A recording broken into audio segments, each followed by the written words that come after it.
আসসালামু আলাইকুম, আপনাদেরকে স্বাগত জানাচ্ছি আরেকটি ভিডিওতে। এখন কথা বলছি ফুটবল নিয়ে। আপনারা জানেন হামজা ইতিমধ্যে বাংলাদেশে চলে এসেছে। শামিদ সোম তিনিও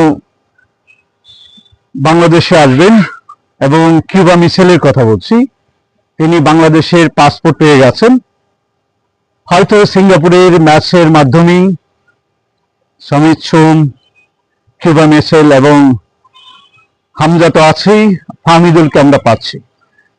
তো দেখা যাচ্ছে বাংলাদেশ মধ্যমাঠ দক্ষিণ এশিয়ার যে শক্তিশালী হচ্ছে, এটার ইতিমধ্যে প্রমাণিত হয়ে গেছেন প্রত্যেকটি দল। দক্ষিণ এশিয়ার যারা বাংলাদেশের সাথে খেলতে আসছেন তারা কিন্তু এই মেসেজটা তাদের মধ্যে চলে গেছে যে কিউবা মিশেল, ইংল্যান্ডের যে উদীয়মান যে লিগগুলো হয়ে থাকে সেরা পারফর্মার কিন্তু কিউবা মিশেল।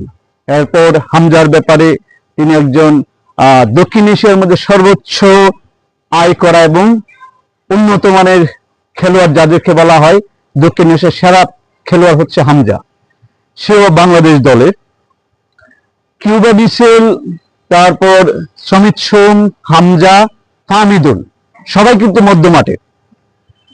শামিদ সোমকে এবং কিউবা মিশেলকে আক্রমণ ভাগে খেলানো যায়, ফাহমিদুলকে আমরা উইঙ্গার হিসাবে অথবা ফরওয়ার্ড হিসাবে খেলানো যেতে পারে, আমাদের যেহেতু বাংলাদেশের স্ট্রাইকারের সমস্যা। তো আগামীকাল 3 তারিখ, 4 তারিখে আপনাদের সাথে কিন্তু আমার মাহফুজুর রশিদ সেগুন ইউটিউব চ্যানেল থেকে ধারা বিবরণী শুরু করব। এবং প্রথম ফুটবল, গতকালকে আমরা ক্রিকেটের বিষয়ে এই চ্যানেল থেকে আপনারা ধারা বিবরণী শুনেছেন। 4 তারিখ আপনাদের সাথে আমি থাকছি। বাংলাদেশের ফুটবলে যে উন্মাদনা, সেই হামজার কৃতিত্ব কিন্তু হামজার। বাংলাদেশে খেলার শুরু থেকেই যখন বাংলাদেশে তিনি পাসপোর্টটা পেয়ে যায়, তখন থেকেই যে ফুটবলের প্রতি যারা ইংলিশ এবং লা লিগ, বুন্দেসলিগা থেকে শুরু করে ইউরোপের লিগগুলোতে যারা খেলা প্রতিদিন দেখে থাকেন, তারা ফুটবলের প্রতি অবশ্যই খবর রাখেন। সেই জায়গা থেকে হামজার যখন বাংলাদেশে পাসপোর্ট পেয়ে যায় এবং যখন বাংলাদেশে আসে, বিশ্ব মিডিয়া হামজাকে নিয়ে একটা বড় ধরনের নিউজ হয়। সেটা হচ্ছে যে বাংলাদেশ, আপনারা জানেন ব্রাজিল এবং আর্জেন্টিনার সমর্থক সংখ্যা বেশি, সেখানে আমাদের এই দেশ 2 ভাগে বিভক্ত হয়ে যায়। কেউ করছে আর্জেন্টিনার, আবার কেউ করছেন ব্রাজিল। তো সেই যে আমাদের ফুটবলের দর্শক কিন্তু বাংলাদেশে তৈরি ছিল, অন্যান্য দেশের ফুটবল দর্শকদেরকে মাঠে নিয়ে আসার যে কৌশল, অনেক কৌশল অবলম্বন করতে হয়, বাংলাদেশ কিন্তু সেটা করতে হয়নি। কিন্তু বাংলাদেশের ফুটবল যেন করাপশনে, বাংলাদেশ একটা দেশ যখন করাপশনে পড়ে বাইরে থাকে না।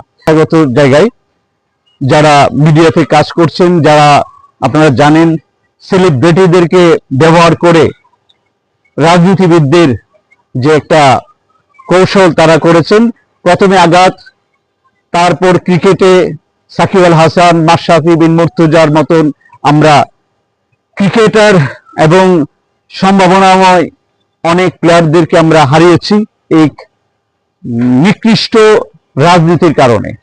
যাই হোক, ফুটবল উন্মাদনা শুরু হয়েছে, বাংলাদেশ ফুটবলে ফিরছে। বাংলাদেশ আবার, আপনারা জানেন সিঙ্গাপুরের টিকিট একদিনে 1 ঘন্টায় 2 লক্ষ দর্শক ট্রাই করেছিল। এক পর্যায়ে এটা হ্যাকারের একটা সমস্যায় পড়ে যায় টেকনিক্যালি, পরবর্তীতে আবার টিকিট ছাড়া হয় এবং একদিনের মধ্যে সোল্ড আউট হয়ে যায় ফুটবলের টিকিট, যেটা আমরা দেখেছি। ক্রিকেটের যেটা দেখা হয়নি, দেখা যায়নি, সেটা কিন্তু আমরা ফুটবলে পেয়ে গেছি। আপনারা সবাই ভালো থাকুন, ফুটবলের সাথে থাকুন, খেলার সাথে থাকুন, যুব সমাজকে খেলাধুলাতে উৎসাহিত করুন। আপনার সন্তানকে ঘরের মধ্যে না রেখে মাঠে নিয়ে যান, খেলাধুলা করুক, শরীর স্বাস্থ্য ভালো থাকবে।